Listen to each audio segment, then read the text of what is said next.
Back to the channel. Today we're going to unravel some incredibly complex events in Genoa. Rumors are circulating around the Newman family, but what's the truth? In this video, I'll summarize the plot points that will be revealed in the next episode. Stay tuned to see what happens. Hey guys, welcome back to the channel. Today is Thursday, a really beautiful day to just sit back, grab a massive cup of coffee, and unpack all the absolute insanity happening on our screen. We have a ton of ground to cover today because things are completely falling apart in Genoa City right now. We need to talk about what is happening because it is a total mess. Let's just dive right into the deep end of the drama. So let's talk about Nick Newman. Honestly, watching Nick right now is just exhausting and heartbreaking all at the same time. The guy is an absolute wreck. He is pacing around the athletic club looking like he is about to jump out of his own skin.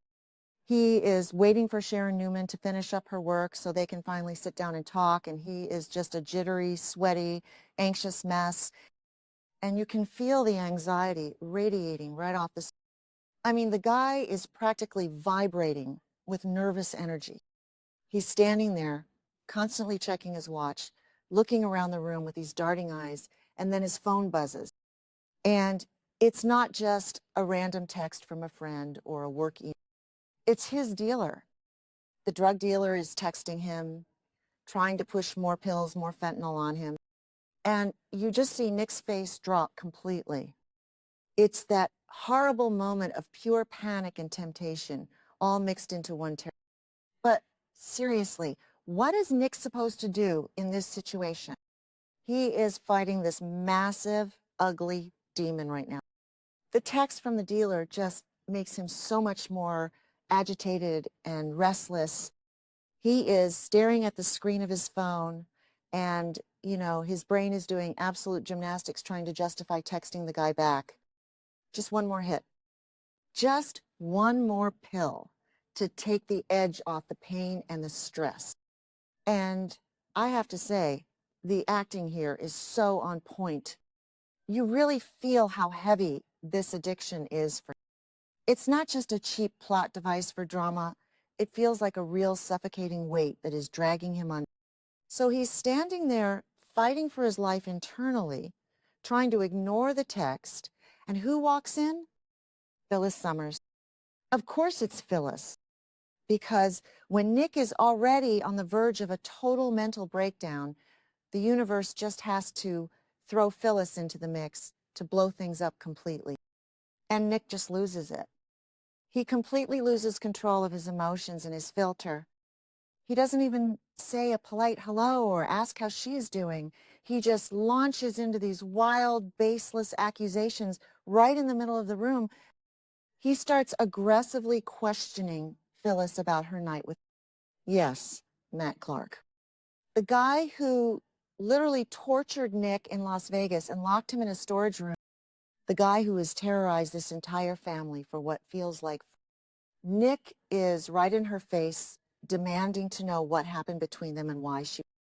And you guys remember a few episodes ago, Nick caught Phyllis in that sexy blue nightgown with Matt in her GCAC room, and Nick actually slapped her, which, okay, I still think that slap was way out of line and super dark, but you get what I mean.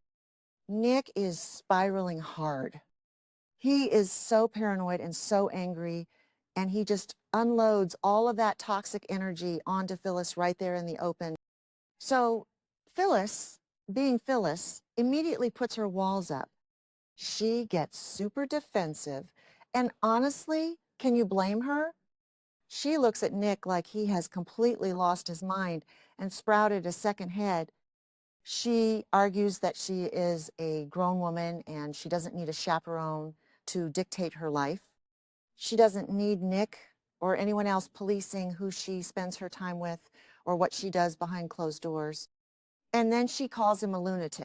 She literally calls him crazy for banging on her hotel room door the other night and acting like a deranged, jealous stalker. And she has a very valid point. Nick was acting crazy. He was totally out of bounds. But at the same time, Nick is looking at her like she is the crazy one for letting a monster like Matt Clark within 10 feet of her. It is just a massive clash of two people who think the other one is completely losing it. But Nick just keeps pushing and pushing. He won't let it go. He asks her point blank what she could possibly see in a guy like Matt. What is the appeal here? Is it just because Matt is a bad boy and Phyllis likes trouble? Is it because Victor hates him and Phyllis wants to stick it to Victor?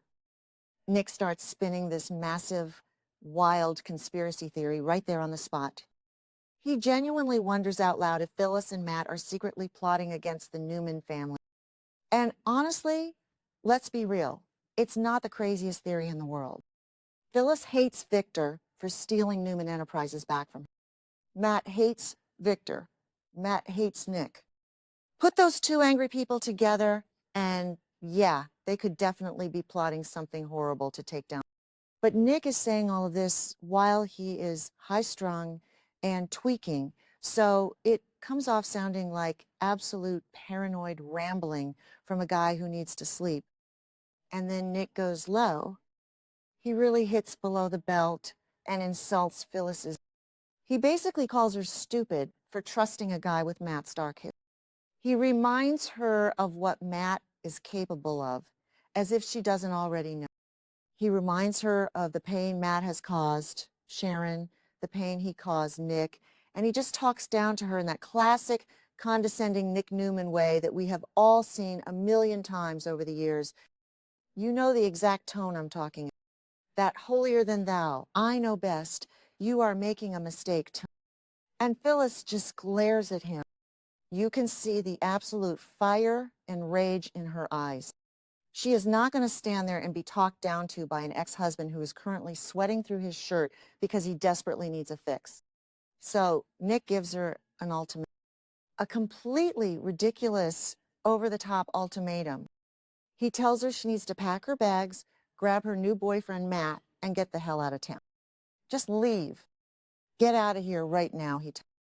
Like he has the ultimate authority to banish her from Genoa City just because he is mad.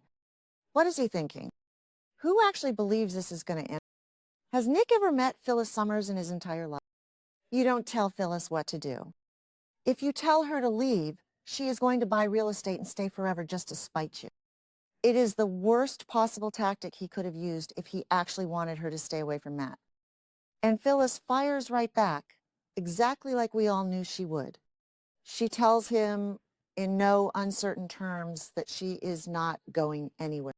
She is staying right here in Genoa City, and Matt is staying right here too. She basically tells Nick to go to hell, and then she turns on her heel and storms off in a total blazing rage. She just leaves him standing there, fuming and shaking and looking like a total fool. And I honestly don't know whose side I'm on here. Maybe I'm being too harsh on Nick because he's struggling with a very real, very terrifying addiction, but man, he was acting like a total jerk in that. Okay, that sounded dramatic, but you get what I mean. He pushed her into a corner, he attacked her, and she bit back hard. But then the scene shifts and the tone completely changes. Sharon finally finishes her work and comes over to sit down with, and the dynamic instantly softens. Sharon is his safe place. She always has been, through everything they have survived together. So Nick just deflates. The angry, paranoid energy leaves him, and he just looks so incredibly exhausted and broken. He immediately starts complaining to Sharon about Matt and Phyllis. He tells her all about the confrontation that just happened, about how Phyllis is cozying up to this monster and how he is terrified of what they might do to the family. And Sharon just listens. She sits there and listens with that warm, empathetic look she always has. She understands his fears because she knows exactly what Matt is capable of doing. But Nick doesn't stop there. He is just a geyser of bad news and stress today. He pivots away from the Phyllis drama and starts talking about his mom. He tells Sharon that Nikki's vision still hasn't reached. And this is just so heartbreaking to watch. We know Nikki had that major surgery to remove the tumor that was pressing on her optic nerve, and they took the bandages off, but she still can't see a thing. Nick is so worried about her. He feels completely, utterly helpless. His mom is suffering. She's trapped in the dark, and there is absolutely nothing he can do to fix it or make it better. And you can tell this reality is weighing so heavily on him. He loves his mom so much, and seeing her so vulnerable is just tearing him apart piece by piece. And then, because the hits just keep coming for Nick today, he brings up Victor. Of course, all roads in this show eventually lead back to Victor. Nick complains that Victor is effectively cutting him out of Newman Enterprises, which is wild, right? Just a few episodes ago, Victor was insisting that he was keeping Nick's co-CEO seat warm for him while he recovered.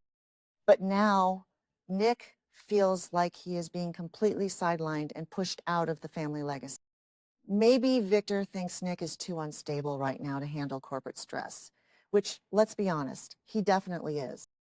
But Nick feels rejected.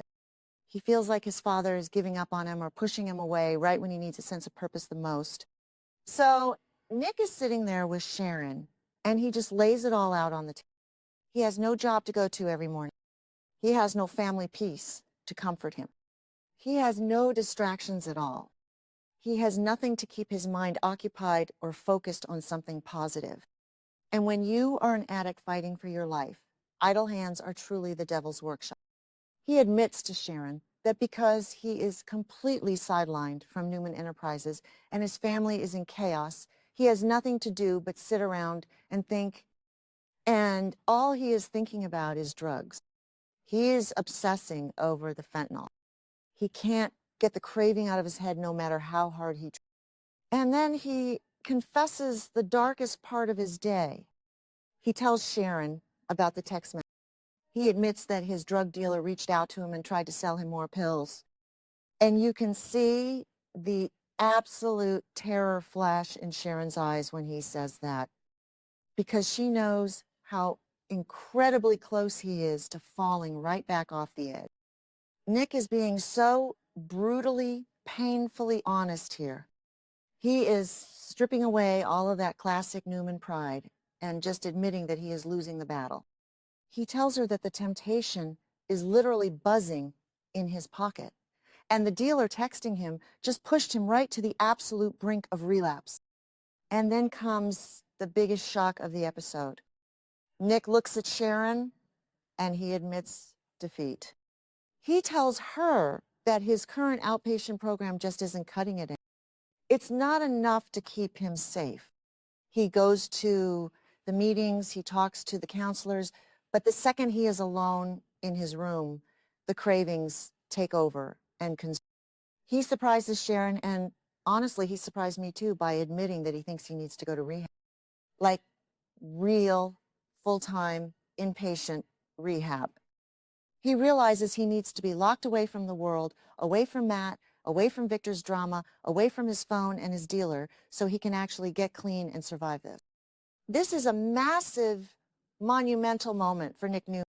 The guy who always has to be the strong one, the hero, the guy who always has to save everyone else in Genoa City, is finally looking in the mirror and admitting that he needs to be saved. And Sharon is just stunned, but she is also so relieved that he is finally seeing the truth. She reaches out and supports him, and you know she is going to be there for him through this entire grueling process. But what does this mean for the show going forward?